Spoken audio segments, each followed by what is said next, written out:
ओम शांति। अव्यक्त मुरली सीरीज़ में आज की मुरली है 11 जुलाई 71 की। मुरली का हेडलाइन विश्व कल्याणकारी बनने के लिए मुख्य धारणाएं। आज के इस संगठन को कौन सा संगठन कहे? गुजरात का संगठन? अपने को गुजरात का तो नहीं समझते हो। जैसे बाप बेहद का मालिक है, वैसे भले कहाँ भी निमित्त बने हुए हो, लेकिन हो तो विश्व कल्याणकारी। दृष्टि और वृत्ति अथवा स्मृति में भी विश्व कल्याणकारी की भावना सदैव रहती है कि गुजरात के कल्याण की भावना रहती है। गुजरात में रहते लक्ष्य तो विश्व का रहता है ना। बेहद के सर्विस में होना, यह तो निमित्त ड्यूटी दी हुई है। वो निमित्त बनकर के बजा रहे हो, लेकिन नशा क्या रहता है? वर्णन तो यही करते हो ना, हम विश्व कल्याणकारी है। विश्व का परिवर्तन करना है। जो भी सर्विस करते हो वह सर्विस के साधन बनाते हो, उसमें भी शब्द तो विश्व का लिखते हो ना। विश्व का नव निर्माण करने वाले हो। विश्व का परिवर्तन होता जाता है। आवाज़ एक जगह किया जाता है, लेकिन फैलता तो चारों ओर है ना। भले निमित्त एक स्थान पर आवाज़ बुलंद करते हो, लेकिन फैलता तो चारों ओर है ना। तो विश्व कल्याणकारी बनने के लिए मुख्य 2 धारणाएं आवश्यक है, जिससे हद में रहते भी बेहद का कल्याणकारी बन सकते हैं। अगर वो धारणा ना रहे तो उनका आवाज़, उनकी दृष्टि बेहद विश्व के तरफ नहीं पहुंच सकती। विश्व कल्याणकारी बनने लिए 2 धारणाएं कौन सी है? आप किन 2 धारणाओं के आधार पर विश्व के कल्याण का कर्तव्य कर रही हो? विश्व कल्याण की जो शुभ भावना है, उसका प्रत्यक्ष फल तो ज़रूर मिलता है। भावना का फल तो भक्ति मार्ग में भी मिलता है, लेकिन वो अल्पकाल, यहाँ है सदाकाल। उस प्रत्यक्ष फल की प्राप्ति के लिए मुख्य 2 धारणाएं कौन सी है? बगैर धारणा के तो अपनी व सर्विस की उन्नति नहीं हो सकती। वो कर रहे हो और करनी ही है। करेंगे यह शब्द भी नहीं, करना ही है। मुख्य 2 धारणाएं हैं, ईश्वरीय रुहाव और साथ में रहम। अगर रुहाव और रहम दोनों ही साथ साथ में है और समान है, तो दोनों गुणों की समानता से रूहानियत की स्टेज बन जाती। इसको ही रूहानियत व रूहानी स्थिति कहा जाता है। रुहाव भी पूरा हो और रहम भी पूरा हो। अभी रुहाव को छोड़ सिर्फ रहम करते हो व रहम को छोड़ सिर्फ रुहाव में आते हो। इसलिए दोनों की समानता से जो रूहानियत की स्थिति बनती है, उसकी कमी हो जाती है। इसलिए सदैव जो कोई भी कर्तव्य करते हो व मुख्य से शब्द वर्णन करते हो, तो पहले चेक करो कि रहम और रुहाव दोनों समान रूप में है। दोनों को समान करने से एक तो अपना स्वमान स्वयं रख सकेंगे, दूसरा सर्व आत्माओं से भी स्वमान की प्राप्ति होगी। स्वमान को छोड़ मान की इच्छा रखने से सफलता नहीं हो पाती है। मान की इच्छा को छोड़ स्वमान में टिक जाओ, तो मान परछाई के समान आपकी पिछाड़ी में आएगा। जैसे भक्त अपने देवताओं व देवियों के पीछे अंधश्रद्धावश भी कितने भाग दौड़ करते हैं, वैसे चैतन्य स्वरूप में स्वमान में स्थित हुई आत्माओं के पीछे सर्व आत्माएं मान देने के लिए आएंगी, दौड़ेंगी। भक्तों की भाग दौड़ देखी है।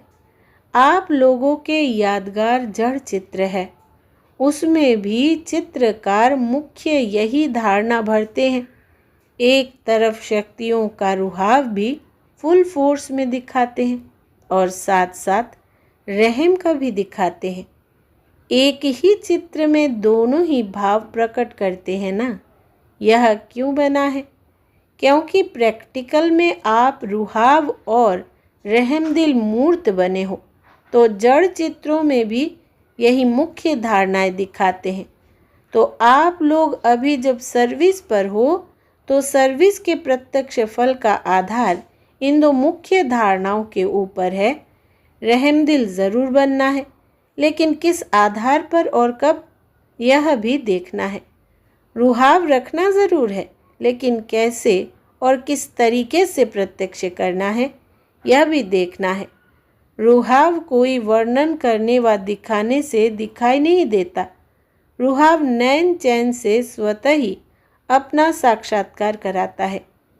अगर उसका वर्णन करते हैं तो रुहाव बदल कर रौब में दिखाई देता है, तो रौब नहीं दिखाना है, रुहाव में रहना है।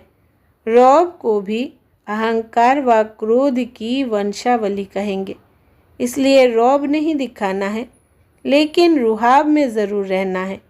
जितना जितना रहमदिल के साथ रुहाव में रहेंगे, तो फिर रौब खत्म हो ही जाएगा। कोई कैसी भी आत्मा हो, रौब दिलाने वाला भी हो, तो रुहाव और रहमदिल बनने से रौब में कभी नहीं आएंगे। ऐसे नहीं कि सरकमस्टेंसेस ऐसे थे व ऐसे शब्द बोले तो यह करना ही पड़ा। करना ही पड़ेगा, यह तो होगा ही, अभी तो संपूर्ण बने ही नहीं है। यह शब्द अथवा भाषा इस संगठन में नहीं होनी चाहिए। क्योंकि आप निमित्त सर्विस के हो, इसलिए इस संगठन को मास्टर नॉलेजफुल और सर्विसेबल सक्सेसफुल संगठन कहेंगे। जो सक्सेसफुल है वो कोई कारण नहीं बनाते, वो कारण को निवारण में परिवर्तन कर देते हैं, कारण को आगे नहीं रखेंगे। मास्टर नॉलेजफुल सक्सेसफुल आत्माएं कोई कारण के ऊपर सक्सेसफुल नहीं बन सकती। जो मास्टर नॉलेजफुल सक्सेसफुल होते हैं, वो अपनी नॉलेज की शक्ति से कारण को निवारण में बदली कर देंगे, फिर कारण खत्म हो जाएगा। निमित्त बनने वालों को विशेष अपने हर संकल्प के ऊपर भी अटेंशन रखना पड़े, क्योंकि निमित्त बनी हुई आत्माओं के ऊपर ही सभी की नज़र होती है। अगर निमित्त बने हुए ही ऐसे ऐसे कारण कहते चलते, तो दूसरे जो आपको देख आगे बढ़ते हैं, वो आपको क्या उत्तर देंगे? इस कारण से हम आ नहीं सकते, चल नहीं सकते। जब स्वयं ही कारण बताने वाले हैं, तो दूसरे के कारण को निवारण कैसे करेंगे? क्योंकि लोग सभी जानने वाले हो गए हैं। जैसे यहाँ दिन प्रतिदिन नॉलेजफुल बनते जाते हो, वैसे ही दुनिया के लोग भी विज्ञान की शक्ति से, विज्ञान की रीति से नॉलेजफुल होते जाते हैं। वो आप लोगों के संकल्पों को भी मस्तक से, नैनों से, चेहरे से चेक कर लेते हैं। जैसे यहाँ ज्ञान की शक्ति बढ़ती जाती है, वहाँ भी विज्ञान की शक्ति कम नहीं है, दोनों का फोर्स है। अगर निमित्त बनने वालों में कोई कमी है, तो वो छिप नहीं सकते। इसलिए तुम निमित्त बनी हुई आत्माओं को इतना ही विशेष अपने संकल्प, वाणी और कर्म के ऊपर अटेंशन रखना पड़े। अगर अटेंशन नहीं होता है, तो आप लोगों के चेहरे में ही रेखाएं टेंशन की दिखाई पड़ती है। जैसे रेखाओं से लोग जान लेते हैं कि यह क्या क्या अपना भाग्य बना सकते हैं। तो अगर अटेंशन कम रहता है, तो चेहरे पर टेंशन की रेखाएं दिखाई पड़ती है। उस माया के नॉलेजफुल जान लेते हैं, वो भी कम नहीं। आप लोग अपने आप को भी कभी अलबेले होने कारण परख ना सको, लेकिन वो लोग इस बात में आप लोगों से तेज़ है, क्योंकि उन्हों का कर्तव्य ही यही है। इसलिए निमित्त बने हुए को इतनी जिम्मेदारी लेनी पड़े। कोई भी बात मुश्किल लगती है तो कोई कमी है ज़रूर। अपने आप में निश्चय बुद्धि बनने में कब कुछ कमी कर लेते हैं। जैसे बाप में 100% है, चाहे एक तरफ आप एक निश्चय बुद्धि हो, दूसरे तरफ सारे विश्व की आत्माएं क्यों ना हो, लेकिन इसमें डगमग नहीं हो सकेंगे। ऐसे ही चाहे दैवी व ईश्वरीय आत्माओं द्वारा व संसारी आत्माओं द्वारा भले कोई भी डगमग कराने के कारण बने, लेकिन अपने आप में भी निश्चय बुद्धि की कमी नहीं होनी चाहिए। इसलिए रुहाव के साथ रहम भी रखना है। अकेला रुहाव नहीं, रहम भी हो, निश्चय बुद्धि हो। कल्याण की भावना रखने से दृष्टि और वृत्ति दोनों ही बदल जाते हैं। कैसा भी कोई क्रोधी आदमी, सामना करने वाला व कोई इंसल्ट करने वाला, गाली देने वाला हो, लेकिन जब कल्याण की भावना हर आत्मा प्रति रहती है तो रौ बदल कर रहम हो जाएगा। फिर रिजल्ट क्या होगी, इसको हिला सकेंगे? वो शुभ कल्याण की भावना उसके संस्कारों को परिवर्तन करने का फल दिखाएगी। यह ज़रूर होता है, कोई बीज से प्रत्यक्ष फल निकलता है, कोई फौरन प्रत्यक्ष फल नहीं देते, कुछ समय लगता है। इसमें अधीर नहीं होना है कि फल तो निकलता ही नहीं है। सभी फल फौरन नहीं मिलते। कोई कोई बीज फल तब देता है जब नेचुरल वर्षा होती है, पानी देने से नहीं निकलता। यह भी ड्रामा की नूंद है। अब अविनाशी बीज जो डाल रहे हो, कोई तो प्रत्यक्ष फल दिखाई देंगे, कोई फिर नेचुरल कैलेमिटीज़ होंगी। जब ड्रामा का सीन बदलने वाला होगा तो यह नेचुरल वायुमंडल, वातावरण उस बीज का फल निकालेगा। विनाश तो होगा, यह तो गारंटी है। जब बीज ही अविनाशी है तो फल ना निकले यह तो हो नहीं सकता।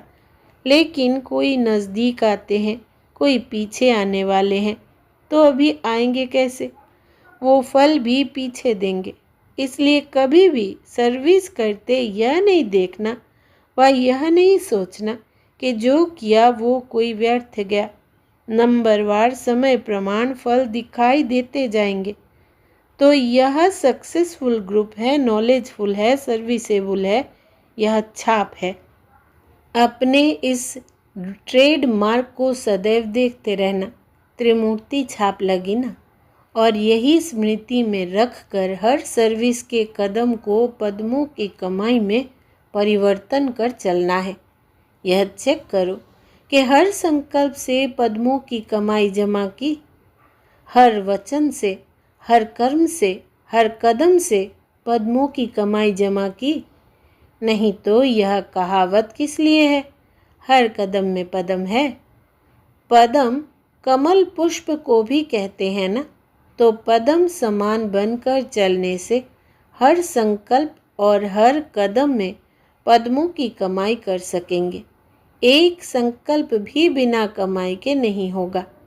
अब तो ऐसा अटेंशन रखने का समय है, एक कदम भी बिना पदम की कमाई के ना हो। निमित्त बना हुआ ग्रुप है ना, ताजधारी तो होना ही है। अपनी जिम्मेवारी का ताज जितना जितना धारण करेंगे उतना दूसरे की जिम्मेवारी का ताज भी धारण कर सकेंगे। जो निमित्त टीचर्स है, ज़्यादा नज़र तो आप लोगों में सभी की है, सामने एग्जाम्पल तो आप हो, इसलिए ज़्यादा जिम्मेवारी आप लोगों के ऊपर है। आप लोग एक दर्पण के रूप में उन्हों के आगे हो। आपके नॉलेज की स्थिति के दर्पण से अपने स्वरूप का साक्षात्कार कराने वाले दर्पण आप हो। तो जितना दर्पण पावरफुल उतना साक्षात्कार स्पष्ट, तो उसकी स्मृति पावरफुल रहेगी। तो ऐसा दर्पण हर एक हो, जो सामने कोई आवे तो अपना साक्षात्कार ऐसा स्पष्ट करे जो वो स्मृति उसको कभी ना भूले। जैसे अपनी देह का साक्षात्कार होने बाद भूलते हो। जब देह अविनाशी स्मृति में रहती है तो यह भी ऐसा साक्षात्कार कराओ जो वो स्मृति कभी भूले नहीं। पावरफुल दर्पण बनने के लिए मुख्य धारणा कौन सी है? जितना जितना स्वयं अर्पणमय होगा उतना ही दर्पण पावरफुल। ऐसे तो अर्पणमय हो, लेकिन जो संकल्प भी करते हो, कदम उठाते हो, वो पहले बाप के आगे अर्पण करो। जैसे भोग लगाते हो तो बाप के आगे अर्पण करते हो ना, उसमें शक्ति भर जाती है। तो यह भी ऐसे हर संकल्प, हर कदम बाप को अर्पण करो। जो किया, जो सोचा, बाप की याद अर्थात बाप के कर्तव्य की याद। जितना अर्पणमय के संस्कार उतना पावरफुल दर्पण।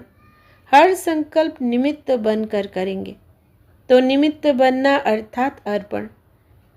नम्र चित्त जो होते हैं वो झुकते हैं। जितना संस्कारों में, संकल्पों में झुकेंगे उतना विश्व आपके आगे झुकेगी। झुकना अर्थात झुकाना, संस्कार में भी झुकना। यह संकल्प भी ना हो दूसरे हमारे आगे भी तो कुछ झुके। हम झुकेंगे तो सभी झुकेंगे। सच्चे सेवाधारी होते हैं वो, जब सभी के आगे झुकेंगे तब तो सेवा करेंगे। छोटे भी और प्यारे होते हैं, इसलिए अपने को सिकिलदे समझो, सर्व के स्नेही हो। बड़ों को तो फिर भी कहेंगे, छोटे तो छूट जाते हैं, लेकिन अपने में कोई कमी नहीं रखना। सभी के आगे जाने का लक्ष्य ज़रूर रखना है। आगे बढ़ते हुए भी आगे बढ़ाने वालों का रिगार्ड नहीं छोड़ना है। बढ़ाने वालों का रिगार्ड रखेंगे तब वो आपका रिगार्ड रखेंगे। आपको देख अन्य करेंगे। हैंड्स अर्थात विशाल बुद्धि। वे सभी तरफ देखते हैं कि नुकसान किस में है, लाभ किस में है। सभी विशाल बुद्धि, त्रिनेत्री, त्रिकालदर्शी हो। कोई भी कर्म देख कर पीछे करो। फिर यह कभी नहीं कहेंगे कि ना मालूम कैसे यह हो गया। जब चेकिंग कम होती है तब हो जाता। त्रिकालदर्शी की यह शब्द नहीं है कि चाहते तो नहीं थे लेकिन हो गया। मास्टर सर्वशक्तिमान चाहे और वो ना कर सके, हो सकता है। अब यह भाषा खत्म करो। शक्तियाँ होना, शक्तियों का कर्म और संकल्प समान होता है। संकल्प एक और कर्म दूसरे, तो यह शक्ति की कमी है। अच्छा, पूरी मुरली में से विशेष बात, रौब को भी अहंकार व क्रोध की वंशावली कहेंगे। इसलिए रौब नहीं दिखाना है, लेकिन रुहाव में ज़रूर रहना है। जितना जितना रहम दिल के साथ रुहाव में रहेंगे तो फिर रौब खत्म हो ही जाएगा। कोई कैसी भी आत्मा हो, रौब दिलाने वाला भी हो, तो रुहाव और रहमदिल बनने से रौब में कभी नहीं आएंगे। अच्छा, ओम शांति।